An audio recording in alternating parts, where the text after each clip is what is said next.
Prepare to be astounded and amazed.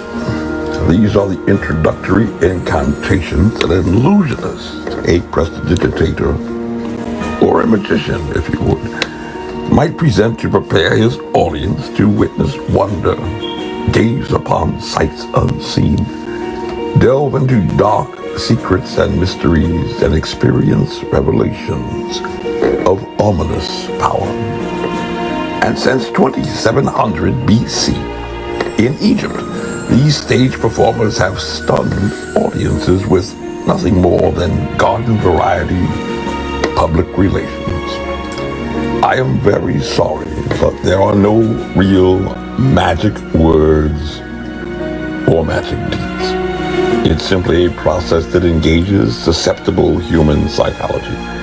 And the best showman of all, P.T. Barnum, reminded us that there is indeed a sucker born every day.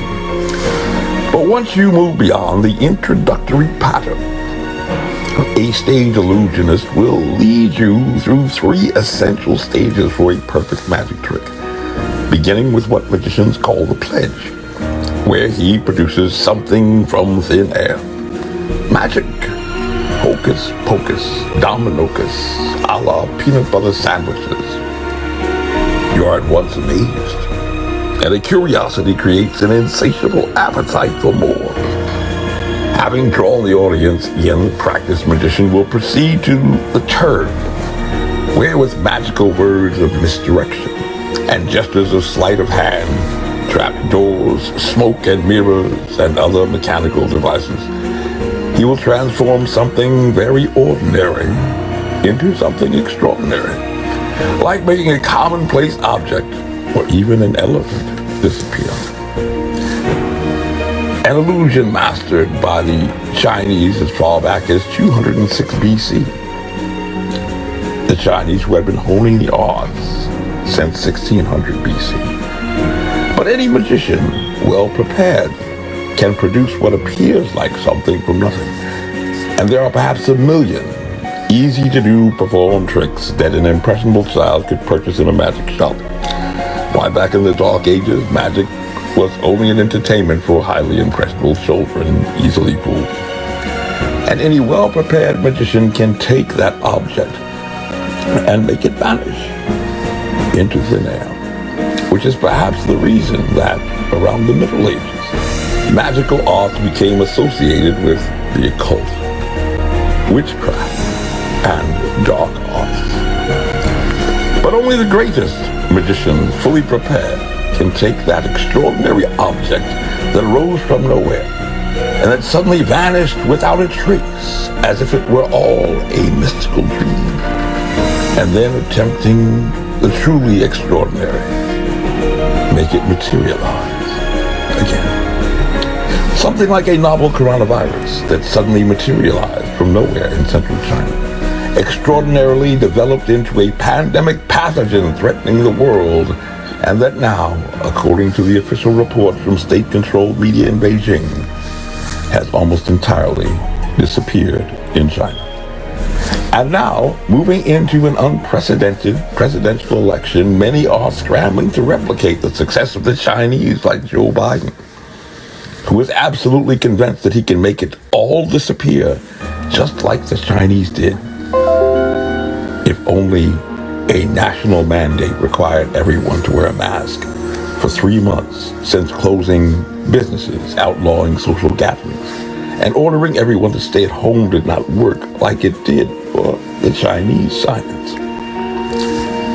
But only a child believes that he can perform magic by simply repeating magic words of the magician that he saw on stage, or attempting to mimic the gestures of the magician that he watched with his very eyes upon the stage.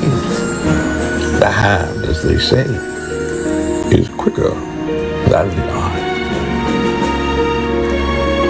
So now, using the science, let's attempt to examine exactly how this magical trick may have been performed.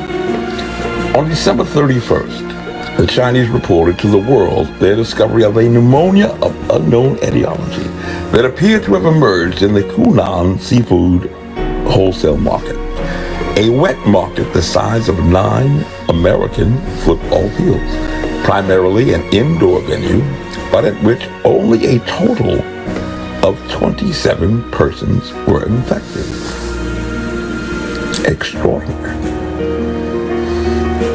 By January 14th, the Chinese had only a total of 41 laboratory-confirmed cases, from which they were able to conclude that there appeared to be evidence to support a medical determination that the disease was being transmitted from person to person, but only amongst families residing in close quarters for extended periods of time.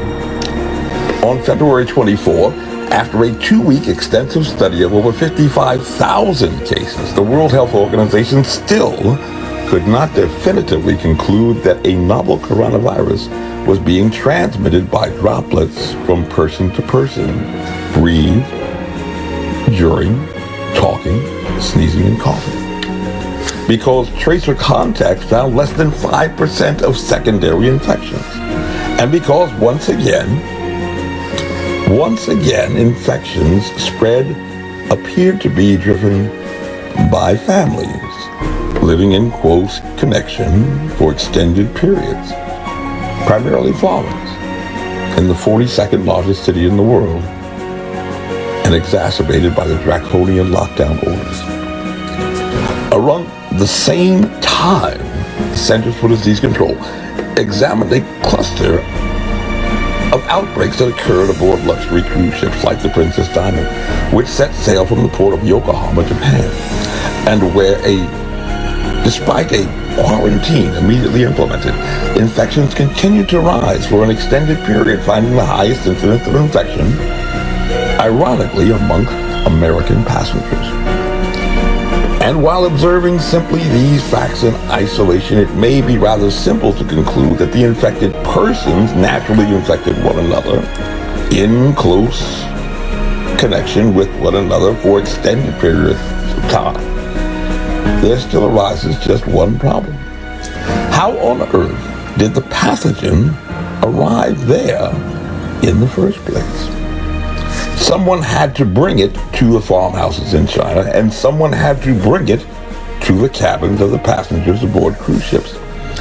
And why, only after extended interactions, did this extraordinary pathogen only produce effects upon them? Think of it this way.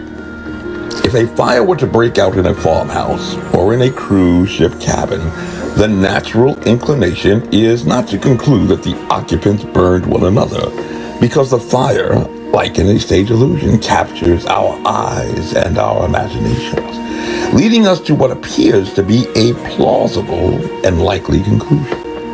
But if a disease were to break out, our natural inclination is to conclude that an infected person would have to have caused the other persons to be infected, and scientists call that person the index case, as is found in the Skagit County choir rehearsal that many state governors like Ralph Northam have used in courts to close churches before Easter. But for a moment, imagine yourself as a magician, producing the grandest illusion in the world. Isn't that exactly what you would want your audience to think? My name is Major Mike Webb, and I am running for U.S. Congress with liberty, honor, and excellence. By God, we shall make America great again. Honest.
This message was approved by Major Mike Webb.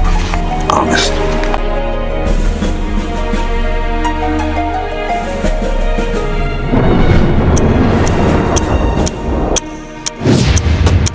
This has been a Filmways presentation, darling.